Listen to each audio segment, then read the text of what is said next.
2வது முறையாக இந்த காட்சியை நான் பார்க்குறேன். அதுவும் ஃபேனை தூக்கி அவங்க மடியில வச்சுக்கிட்டு அவங்களுக்கு தலகாய வச்சுட்ருக்காங்க. அவளுக்கு குளுர் தான், அதனால போத்திக்கிட்டு உட்காந்துருக்கா. எப்போதுமே சாட்டர்டே, சண்டே லீவ் விட்டா அப்போ தான் தலைக்கு குளிக்க வைப்போம். இவ வந்து சாட்டர்டே, சண்டே லீவ் விட்டாலே வீட்டில் இருக்க மாட்டாளே. அதனால சொல்லிட்டு சரி வெள்ளிக்கிழமையே குளிக்க வச்சுருங்க. ஸ்கூலுக்கு போகும்போதே காலையிலேயே குளிச்சுட்டுன்னா சனி, ஞாயிறு எங்கே இருந்தாலும் நம்மளுக்கு பிரச்சனை கிடையாது. இன்றைக்கி குளிச்சுட்டோம் அப்படின்னு சொல்லிட்டு இன்றைக்கி காலையில் என்னன்னு தெரியல சீக்கிரமாக எழுந்துட்டாங்களா. சரி டைம் கிடச்சி தலைகாய வைக்கிறதுக்குன்னு சொல்லிட்டு தான் காலையிலேயே தலையை குளிக்க வச்சாச்சு. எப்போதுமே அவங்க அப்பா தான் 2 பேருமே குளிக்க வைப்பாங்க. லோகித்துக்கு தலையை குளிச்சுட்டு சும்மா அப்படி கையால் அப்படி முடி அப்படி சிலிப்பி விட்டதே காஞ்சி போச்சு. அவன் உள்ள வந்துட்டான். இவளுக்கு உட்காந்து 1 மணி நேரம் அவங்க அப்பா ஃபேன் பிடிச்சி காய வச்சுட்டு இருக்காங்க. இவங்களெல்லாம் ரெடி பண்ணி ஸ்கூலுக்கு அனுப்பிட்டு நாங்கள் வீட்டில் இருக்கக்குள்ள மேலே தோப்பு தோப்புன்னு கொய்யாக்காய் விடுற சத்தம் கேட்டுச்சு. என்னடா என்னமோ கொய்யாக்காய் யாரோ பெருக்கிற மாதிரியே இருக்கேன்னு சொல்லிட்டு மேலே போய் பார்த்தா எடுத்து இவ்வளோ பேர் வந்திருக்காங்க.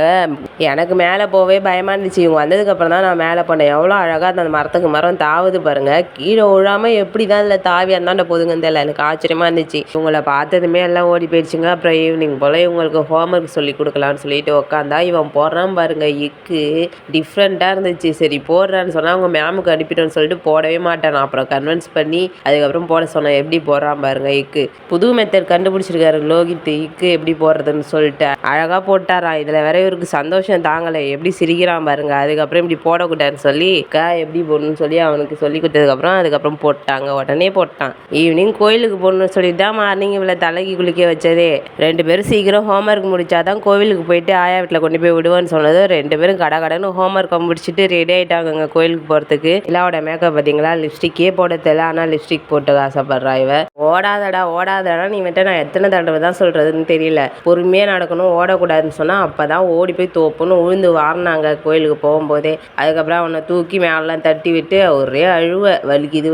அப்புறம் அப்படியே கவுந்துட்டான். ஓடாதடானா கேட்க மாட்டான். எங்களை அப்படியே ஆயா வீட்டில் விட்டுருங்க அப்படின்னு சொன்னாங்க. அதெல்லாம் முடியாது, வீட்டுக்கு வந்துட்டு தான் ஆயா வீட்டுக்கு போகணும்னு சொல்லிட்டு சாமியை கும்பிட்டுட்டு வீட்டுக்கு இட்டுட்டு போயிட்டாங்க. அதுக்கப்புறம் கொண்டு போய் ஆயா வீட்டில் விட்டாங்க. இப்போ போகிறாங்களே அவ்வளோதான். இதை விட திங்கக்கிழமை காலையில் தான் நிலா வருவா. லோகித் கூட அப்பப்போ எங்கள் ஞாபகம் வந்து எட்டி பார்த்துட்டு போவான். நிலாலாம் வாய்ப்பே கிடையாது. அங்கே போனது தான். அந்த 2 டேஸாக இருந்தாலும் 1 டேவாக இருந்தாலும் அன்றைக்கி ஃபுல்லாக அங்கே இருந்துட்டு மார்னிங் ஸ்கூல் போகிற அன்றைக்கி தான் என்றைக்காக இருந்தாலும் வருவாளே.